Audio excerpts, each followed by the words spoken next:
Good morning mga suki, mga madiscarding mommy. Yan po ang aga ko po nagbukas ng tindahan.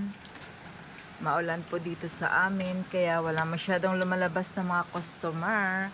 Alam niyo ba mga madiscarding mommy, isa po talaga sa magandang gagawin sa ating tindahan ay ang pagbukas ng maaga para kahit paano po maaga po tayong mabibilhan, maaga po tayong makakapag-ipon ng benta. Tingnan nyo po mga madiscarding mommy kung ang inyong mga katabing tindahan ay magbubukas ng late.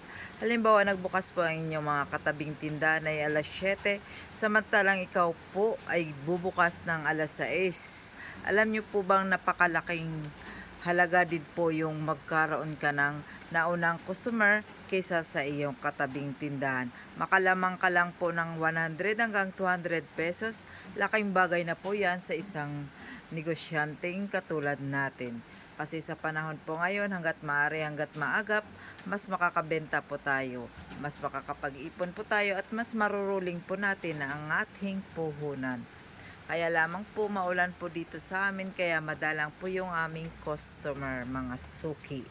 Magandang umaga. Ikot lang po muna tayo sa aming extension na terrace. Yan po, panibagong ayos na naman mga suki.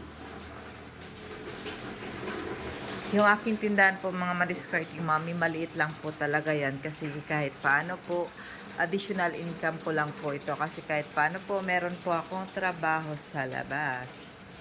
And po mga mami, di po siya kapunuan kasi ang nilagay ko lang po yung mga basic needs ng aking mga kapitbahay na yung wala sa kanilang kusina ay makikita po dito sa aking tindahan.